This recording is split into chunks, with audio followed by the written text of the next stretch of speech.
إن الحمد لله نحمده ونستعينه ونستغفره ونعوذ بالله من شرور أنفسنا وسيئات أعمالنا من يهده الله فلا مضل له ومن يضلله فلن تجد له وليا مرشدا أشهد أن لا إله إلا الله وحده لا شريك له وأشهد أن محمدا عبده ورسوله صلوات الله وسلامه عليه وعلى آله وأصحابه أجمعين يا أيها الذين آمنوا اتقوا الله حق تقاته ولا تموتن إلا وأنتم مسلمون يا أيها الناس اتقوا ربكم الذي خلقكم من نفس واحدة وخلق منها زوجها وبث منهما رجالا كثيرا ونساء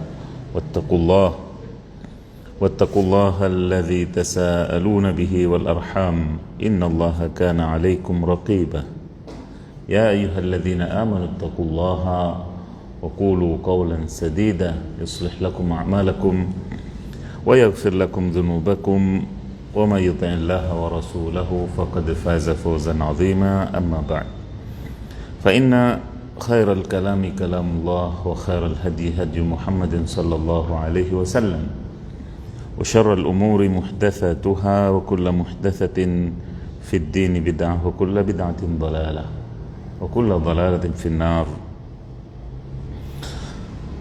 معاشر الآباء والأمهات والإخوان والأخوات, kembali kita panjatkan puja-puji syukur kehadirat Allah Subhanahu wa taala atas berbagai nikmat limpahan karunia-Nya. Salawat dan salam kita haturkan kepada Nabi tercinta termulia Muhammad sallallahu alaihi wasallam. Begitu pula kepada keluarga beliau, para sahabat setia beliau dan seluruh pengikutnya.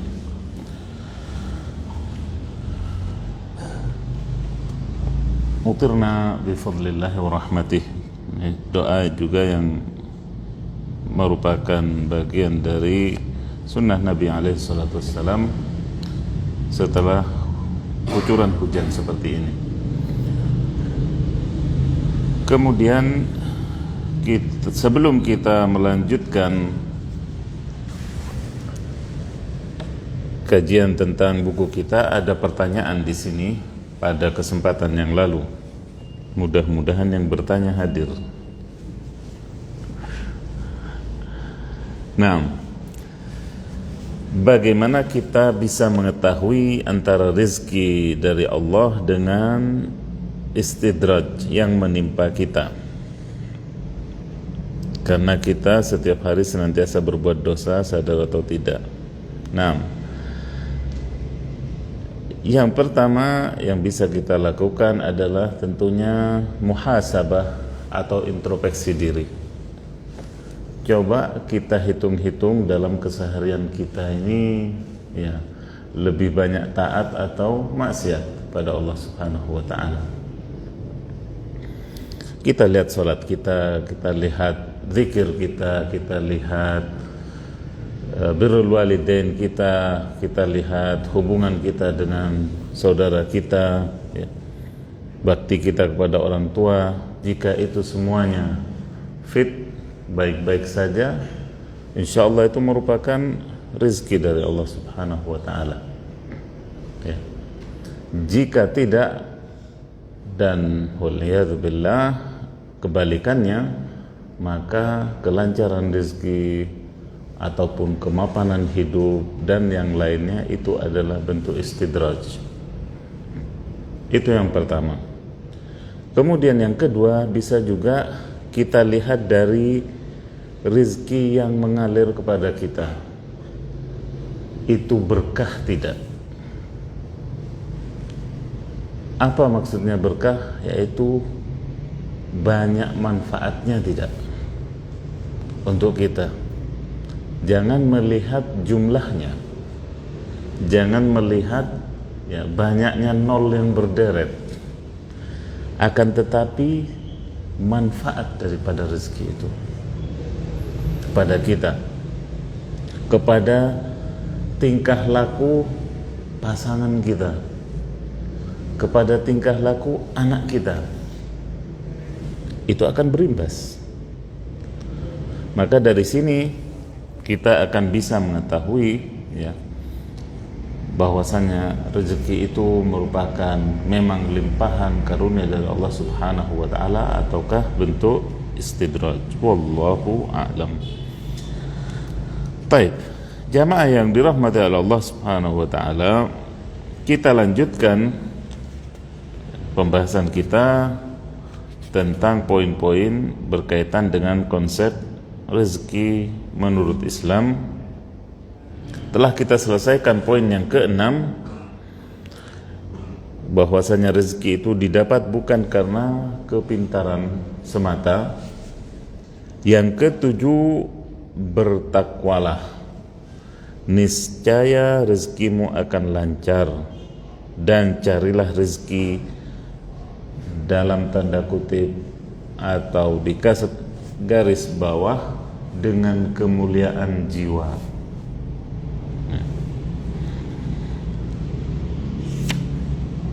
Disebutkan di sini satu riwayat dari Jabir bin Abdullah radhiyallahu anhu, bahwasanya Rasulullah sallallahu alaihi wasallam pernah suatu ketika berkhutbah dan menyatakan, ayyuhan nas ittaqullah wa ajmilu fit talab fa inna nafsan lan tamuta hatta tastawfiya rizqaha wa in abta'a anha fattaqullah wa ajmilu fit talab khudhu ma halla wada'u ma harum. Wahai sekalian manusia, bertakwalah kepada Allah. Dan inilah wasiat Allah, wasiat para rasul, juga rasul kita Muhammad sallallahu alaihi wasallam kepada umatnya, agar bertakwa kepada Allah Subhanahu wa taala, agar menjadikan ketaatan sebagai rutinitas dan menjauhi segala larangan Allah Subhanahu wa taala. Kemudian ini yang berkaitan dengan topik kita, wa ajmilu fit talab. Wa ajmilu fit talab, itu mintalah rezeki kalian dari Allah dengan cara yang indah. Dengan cara yang indah. Sungguh, kemudian di sini beliau paparkan jaminan dari Allah. Fa inna nafsan, sungguh satu jiwa pun itu tidak akan wafat sampai dia menghabiskan jatah rezekinya. Tidak akan wafat, tidak akan mati satu jiwa itu sampai menghabiskan jatah rezekinya, meskipun di tengah desing peluru. Jangankan hujan air, hujan peluru pun akan selamat seseorang bila dia belum menghabiskan jatah rezekinya dari Allah Subhanahu wa taala. Wa in abta'a anha, di sini kembali Rasulullah lebih tekankan, kalaupun lambat tersendat datangnya rezeki itu, fattaqullah, bertakwalah kepada Allah, takutlah kepada Allah, jangan menghalalkan segala cara. Itu maksudnya sini, jangan menghalalkan segala cara. Itu wa ajbilu fit talab, kembali kemudian Rasulullah nyatakan pula, dan mintalah dengan cara yang indah. Mintanya yang benar sama Allah. Jangan dengan melanggar aturan Allah. Nah, itu diantara cara meminta yang indah. Khudhu ma halla, ambillah yang halal, dan wada'u ma harum, tinggalkan yang haram. di mana kalau kita melihat fakta dan realita di masyarakat pada umumnya, bukan hanya masyarakat kita, masyarakat dunia, ya, sebagian mereka membaca nas ini atau mendengar nas semacam ini, akan tetapi ketika dihadapkan dengan problematika, dengan ketidaksabaran, ini menjadi masalah. Takut atau tidak mau dikatakan miskin, gengsi, nah, ini penyakit, problem. Akhirnya nekat, ya, menerjang yang haram di sini. Riba pun disabet, ya. Yang penting kelihatan gagah, keren, turun naik mobil.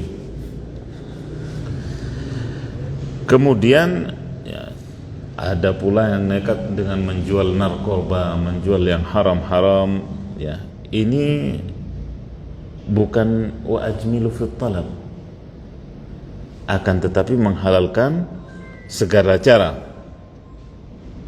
Ada pula, ya, yang di sini dikatakan cari muka kepada orang yang terlihat mapan, ataupun buang muka atau bermuka tembok, ya, tidak peduli, yang penting dikasih, yang penting dapat, ya, tidak melihat, ya, harga diri ataupun muruahnya. Ada yang dikatakan di sini jual muka, ya, pasang muka melas seperti pengemis di jalan misalnya. Ini juga adalah cara yang tidak indah dalam menjemput rezeki.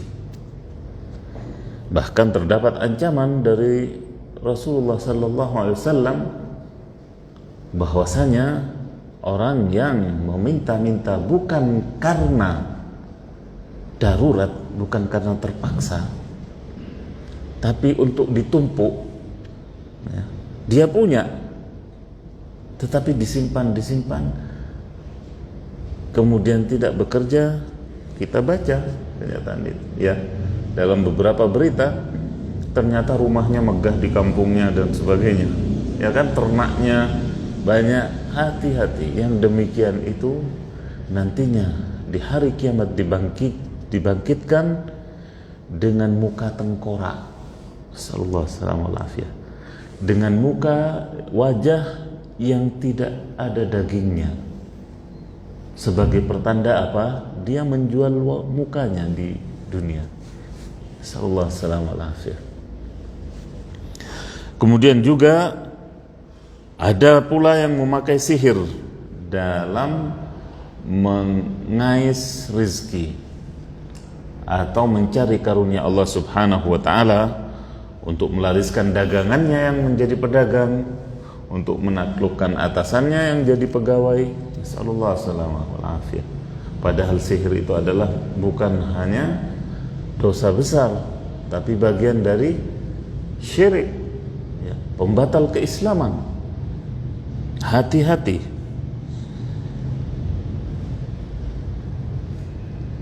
Hendaklah kita banyak membaca, ya, seri-seri kepahlawanan dari para sahabat ataupun hatta para syuhada yang membebaskan negeri ini dari penjajahan. Mereka memilih lapar, mengikat perut, ya, agar tidak memasukkan barang yang haram. Ketika, ya, sesuatu yang miris, tentunya ada yang mengirimkan dalam grup itu misalnya upaya-upaya, ya, di WA saya mendapatkan video upaya-upaya yang menghalalkan segala cara, di antaranya dengan, ya, yang datang video tersebut adalah wanita yang berceloteh bahwasanya PSK itu suatu pekerjaan yang profesional katanya. Sallallahu alaihi wasallam. Padahal sekali lagi orang-orang pendahulu kita kaum muslimat, apalagi sahabiyat, itu ya lebih memilih ya mati lapar daripada menjual dirinya, menjual kehormatannya. Ya. Sedangkan ini mengajak kepada kebebasan yang tidak pada tempatnya, yang kebablasan, yang melanggar syariat Allah dan menjatuhkan martabat serta harga diri seorang wanita terutama muslimah yang dimaksud. Kemudian juga bentuk cara yang tidak indah dalam menjemput rezeki Allah Subhanahu wa taala adalah dengan suap atau sogok atau pelicin. Ini juga sekali lagi bagian dari pelanggaran-pelanggaran dalam menjemput rezeki dari Allah Subhanahu wa taala. Maka dari itu dalam mengais rezeki ini juga dibutuhkan kesabaran. Ya. Sabar dalam ketaatan kepada Allah ini. Sabar sekali lagi dalam ketaatan kepada Allah Subhanahu wa taala, tidak menghalalkan segala cara. Meskipun sedikit hasilnya tidak masalah. Yang penting barakah, berkah. Kebaikannya banyak dari yang kita dapat itu.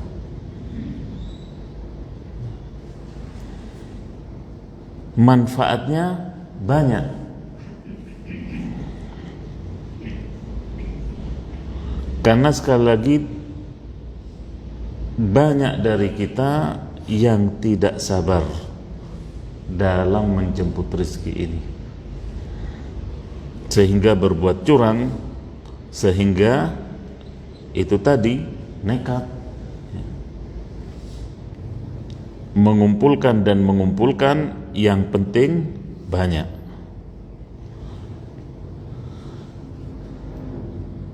Semoga Allah Subhanahu wa taala memberikan kepada kita kesabaran ya, dalam menjemput rezekinya dengan cara yang indah. Sekali lagi dengan cara yang indah, tidak mengorbankan ya siapapun, tidak mengikut siapapun dalam menjemput rezeki yang Allah Subhanahu wa taala tuliskan bagi kita. Kemudian jamaah yang dirahmati oleh Allah, yang kedelapan, jangan kita makan yang haram agar doa terkabul. Nah, ini banyak dari kita mengeluhkan ya, mengeluhkan bahwasanya saya sudah berdoa 1 bulan, 1 tahun, 2 tahun, bahkan mungkin ya puluhan tahun ya, belasan tahun, tetapi doa saya tidak dikabulkan, Ustaz. Jangan-jangan salah satu indikasinya di sini, ada yang masuk ke mulut kita, ke perut kita dari cara yang tidak benar, dari cara yang diharamkan oleh Allah Subhanahu wa ta'ala. Dalam riwayat Abu Hurairah, hadis yang disebutkan oleh Imam Muslim dalam sahihnya, di sini Rasulullah sallallahu alaihi wasallam bersabda, "Innallaha thayyibun la yaqbalu illa thayyiba." Sungguhnya Allah adalah zat yang maha baik, tidak menerima kecuali yang baik-baik. Wa innallaha amaral mu'minina bima amara bihil mursalin. Dan sungguh Allah memerintahkan kaum mukminin seperti apa yang diperintahkan kepada para rasulnya. Dalam firman-Nya, ya ayyuhar rusulu kulu minat tayyibati wa'malu salihah. Wahai para rasul, makanlah dari makanan yang baik-baik dan kerjakanlah amal saleh. Wa qala ta'ala, dan Allah juga berfirman, ya ayyuhalladzina amanu kulu min tayyibati ma razaqnakum. Wahai orang-orang yang beriman, makanlah dari rezeki yang baik yang kami berikan kepada kalian. Kemudian thumma dzakara ar-rajula yutilu as-safar ash'atha aghbar. Ash'atha aghbar yamuddu yadayhi ila as-sama' ya rab wa mat'amuhu haram wa malbasuhu haram wa ghudhiya bil haram fa anna yustajabu lah. Kemudian Rasulullah SAW menyebutkan seseorang yang lama bepergian atau safar, sedangkan doanya orang musafir mustajab apa tidak? Mustajab. Di antara doa yang mustajab. Taib, memenuhi syarat. Rambutnya kusut, berdebu. Ini menunjukkan kepapahan, menunjukkan ketidakberdayaan, dan Allah suka melihat hal itu dari hambanya ketika dalam berdoa. Ini bagian dari adab. Taib, dia memakai adab di sini. Ash'atha aghbar, ya. Kemudian mengangkat atau menengadahkan kedua tangannya ke langit. Ini juga bagian dari adab. Subhanallah. Prakteknya adab berdoa dipenuhi di sini. Tangannya menengadah ke langit. Kemudian menyebut Allah dengan kalimat yang Allah, dengan kata yang Allah suka, ya Rabb. Ya, ya Rabb, ya. Di sini panggilan dalam berdoa kepada Allah Subhanahu wa taala, dan di antara panggilan yang paling Allah sukai. Doa para nabi semuanya dengan Rabb ini.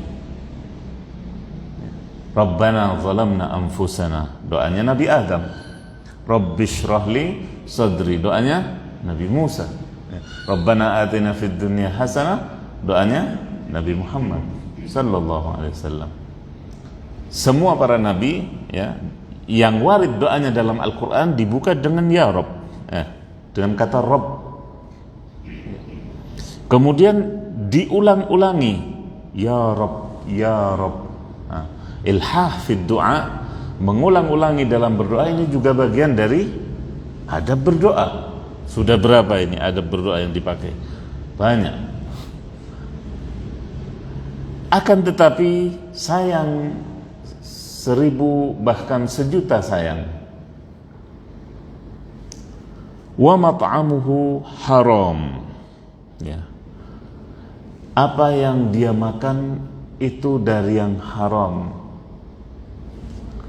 Wa malbasuhu haram, baju yang dia pakai juga pakaiannya dari yang haram, tidak betul jalannya. Wa ghudhiya bil haram, juga, ya, dia dikenyangkan, dagingnya tumbuh, tulangnya tumbuh dari barang-barang yang haram, tidak benar jalannya. Kemudian di sini ketok palu, ya, sebagai penutupnya, fa anna yustajab lah. Dari mana mau Allah jawab, mau Allah penuhi permintaannya? Allahu Akbar, ya. Dari mana mau Allah kabulkan doanya? Padahal sekali lagi orang tadi mempraktekkan dan memenuhi hal-hal yang mengundang diijabahnya doa. Akan tetapi ya, karena ya perangkat-perangkat yang ada pada dirinya itu dari jalan yang haram, dari jalan yang tidak Allah ridhai, fa anna yustajab lah. Mana mungkin doanya dikabulkan? Di sini fa anna, ini bentuk kemustahilan.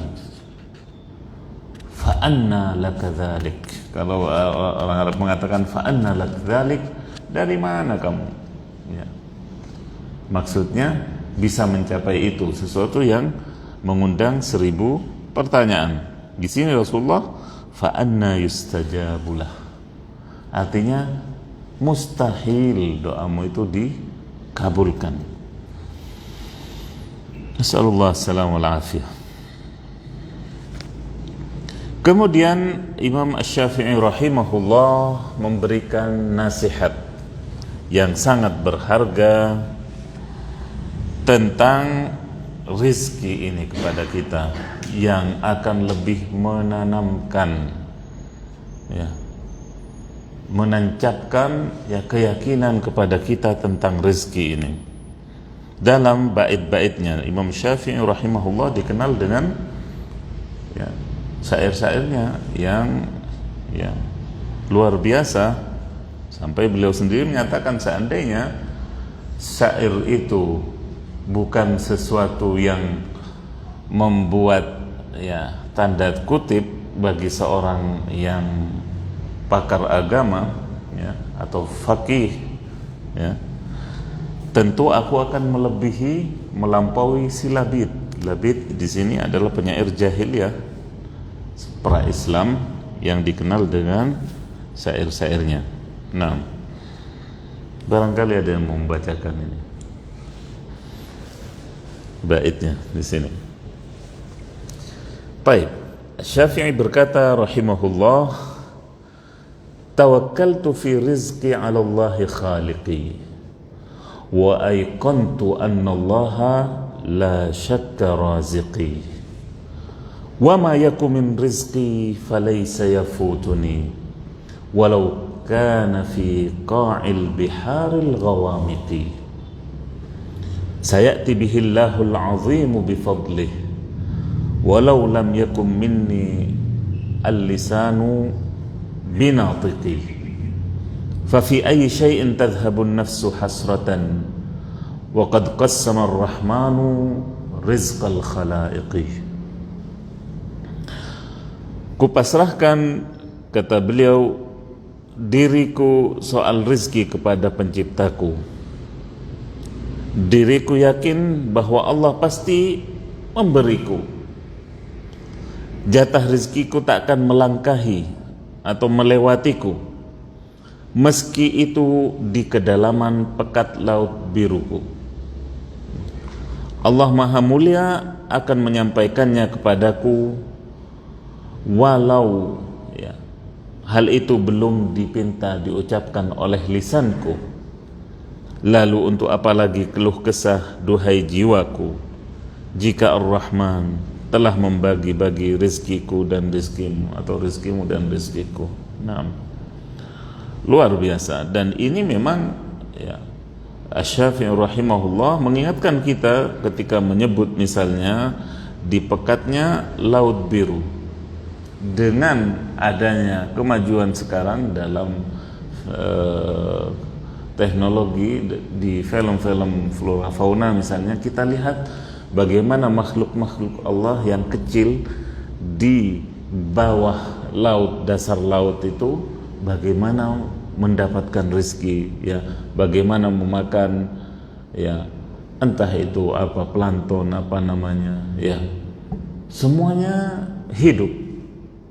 Dan kita pun baru tahunya sekarang. Orang tua kita, mungkin kakek kita yang di atasnya tidak tahu kalau ya bagaimana makhluk-makhluk di bawah dasar laut itu mendapatkan rezekinya.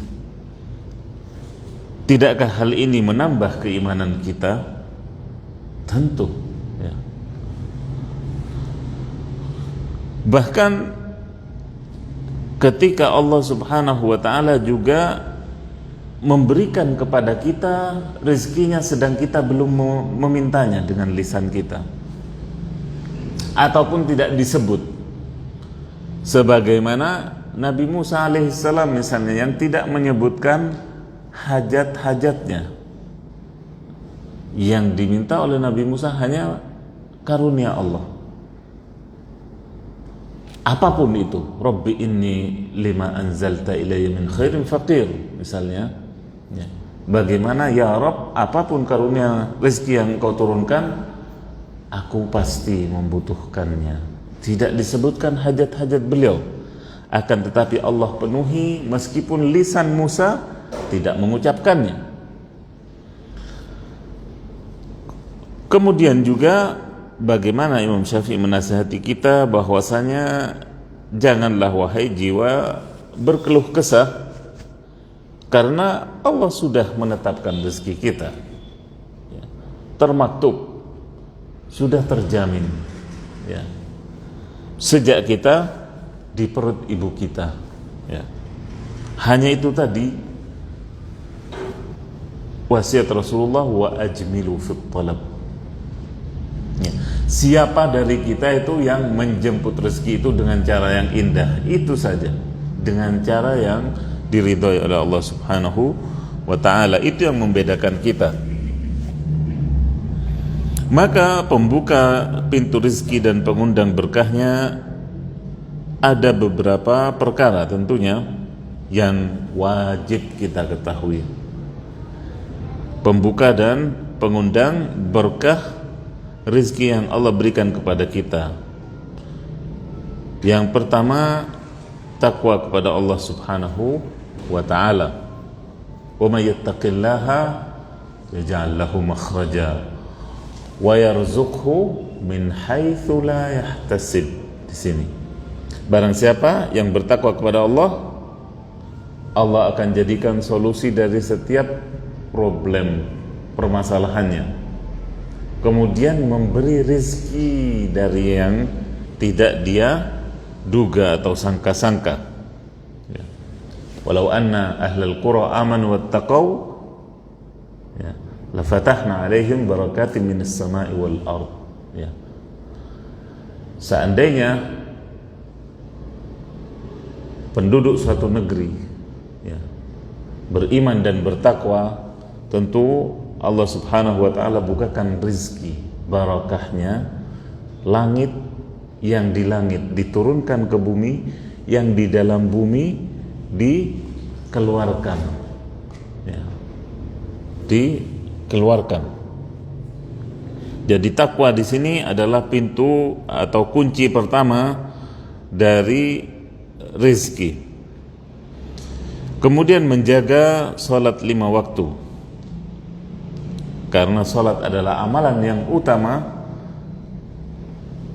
yang akan juga ditanya pertama nantinya ketika manusia dihisab. Maka tentunya yang menjaga ibadah tersebut Allah Subhanahu wa ta'ala prioritaskan. Kemudian membayar zakat, ini juga bagian dari pintu rizki dan pengundang berkahnya. Karena harta yang tidak dikeluarkan zakatnya berarti menyimpan hak orang yang berhak menerimanya. Ada hak kaum muslimin di situ. Kemudian juga kalau tidak dikeluarkan, itu adalah harta yang kotor, ya. Kalau kita pribadi, ya, secara zahir bisa enggak memakai baju yang kotor, tentu kita akan mengganti baju kita. Begitu pula, ya, memakai hal-hal yang kotor, ya, tentu kita akan, ya, membersihkannya ataupun menggantinya. Lalu bagaimana dengan harta yang dibiarkan kotor? Itu juga bagian dari, sekali lagi, pengundang barakah pada harta kita dengan membayar zakat itu, menunaikan zakat. Kemudian bersedekah juga, banyak bersedekah itu akan menumbuhkan rizki kita. Ya. Selain menolak bala, ya, banyak sekali manfaat sedekah ini, menolak bala, kemudian taqi masari asu, menjauhkan kita-kita dari akhir yang buruk. Itu manfaat, diantara manfaat sedekah. Kemudian bertawakal kepada Allah dengan tawakal yang benar. Ini juga akan mengundang berkah pada rezeki kita dan melancarkannya.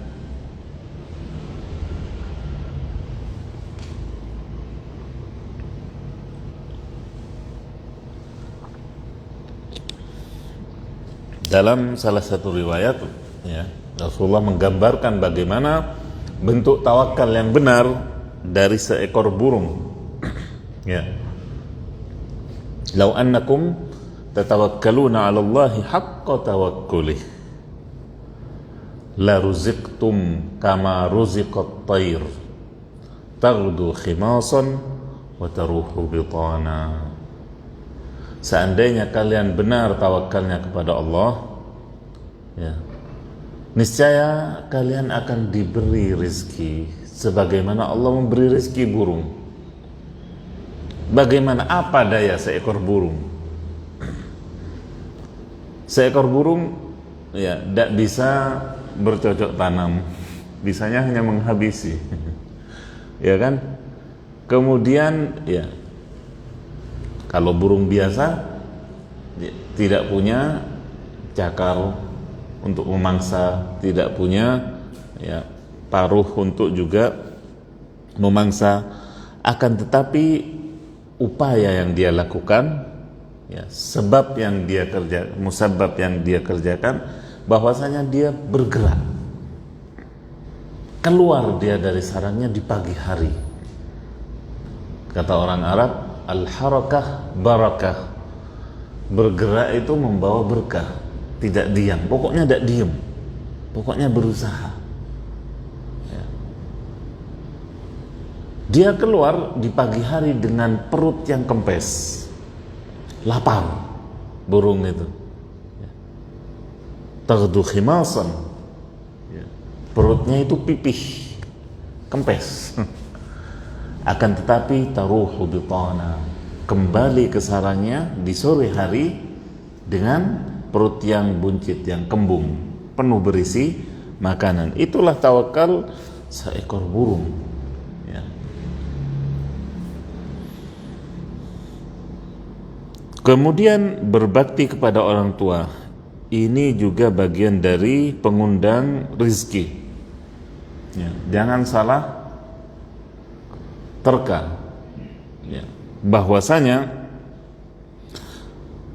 kalau kita betul-betul, ya, melihat atau membaca CV kisah orang-orang sukses, mukminnya dan kafirnya sekalian, bukan hanya mukminnya yang multazimnya, yang ahlus sunnahnya, tidak, hatta yang kafirnya. Kalau, ya, kita selidik, punya selidik, di antara pengantar suksesnya pasti dia adalah orang yang berbakti kepada orang tuanya. Ya, silahkan buktikan. Saya sudah buktikan bahwasanya di antara pengundang berkahnya rezeki adalah bakti seorang anak kepada orang tuanya. 6.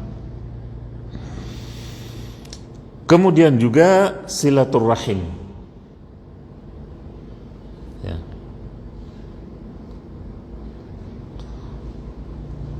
Rasulullah SAW juga menyatakan bagaimana ya, man arada yubsata lahu fi rizqih wa yunsa lahu fi atharih falyasil rahimah, atau kama qala alaihi salatu wassalam, barang siapa yang ingin dibentangkan, diluaskan rezekinya, kemudian dipanjangkan umurnya, hendaklah dia menyambung tali kekerabatannya, silaturrahimnya. Dan dalam ya, silaturrahim juga di sini mengandung banyak rahasia-rahasia dari Allah Subhanahu wa taala, termasuk dalam masalah rezeki ini, di mana dengan silaturrahim ya,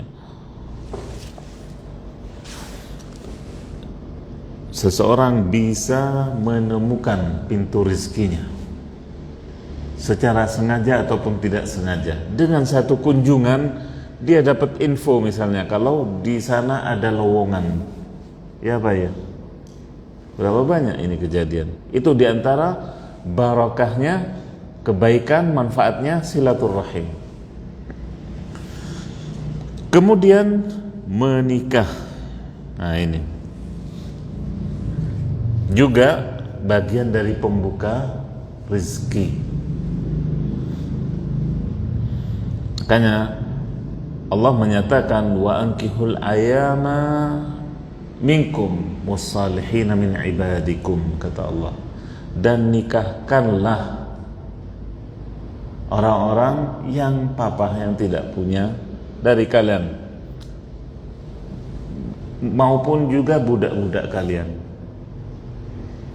Iyakunu fuqara'a yunihimullahu min fadlih. Jika mereka itu fakir-fakir, bahkan bukan dikatakan miskin di sini, fakir-fakir, tidak punya, Allah yang akan membuat mereka kaya.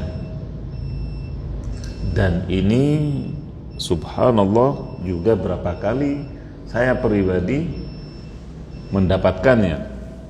Tanyalah orang tua kita ataupun ya paman kerabat kita. Ya, saya tidak bertanya, tapi salah satu ya dari paman, dari kerabat saya itu bercerita kepada saya, dan beliau rahimahullah ya mungkin kelasnya miliarder, itu bercerita kepada saya, ketika menikah saya itu pinjam sarung untuk walimah. Allahu Akbar. Untuk walimah, untuk akad nikah itu saya sarungnya itu dapatnya pinjem, bukan jasnya, sarungnya, apalagi jasnya, dapatnya minjem. Kemudian subhanallah, Allah bukakan baginya, Allah luaskan rezekinya. Dan kalau khutbah nikah juga beberapa tempat saya ingatkan ini, coba kita pengantin lama ini ya, ingat-ingat dulunya waktu kita begini, waktu kita akad ini punya apa? Teman-teman yang membuat kita seolah-olah fulus. Ada yang minjemi mobil, ada yang minjemi, ya kan, biar rame, ya kan? Nah, kita akan tersenyum-senyum dan karena itu faktanya. Tapi kemudian Allah Subhanahu wa taala bukakan bagi kita.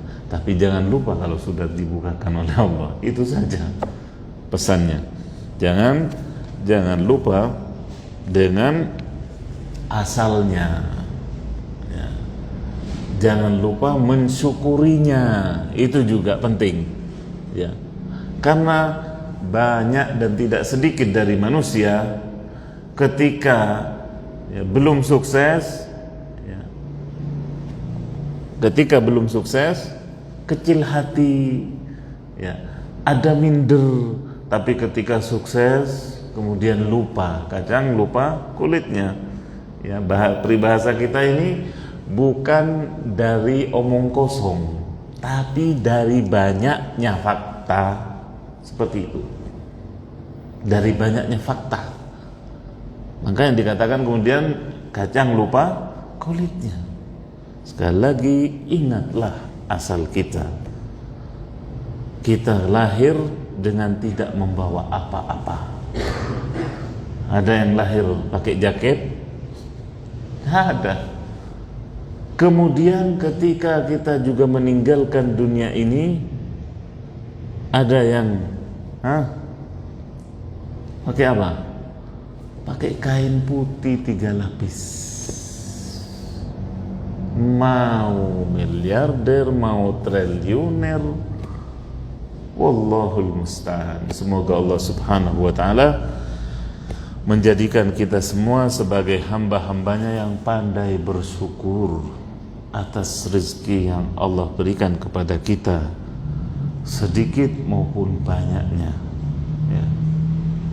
Dan menjadikan keberkahan atas apa yang kita terima dari Allah subhanahu wa ta'ala. Demikian barangkali apa yang bisa saya sampaikan pada kesempatan kali ini, mudah-mudahan bermanfaat. Subhanakallahumma wa bihamdik, asyhadu an la ilaha illa anta astaghfiruka wa atubu ilaik. Assalamualaikum warahmatullahi wabarakatuh.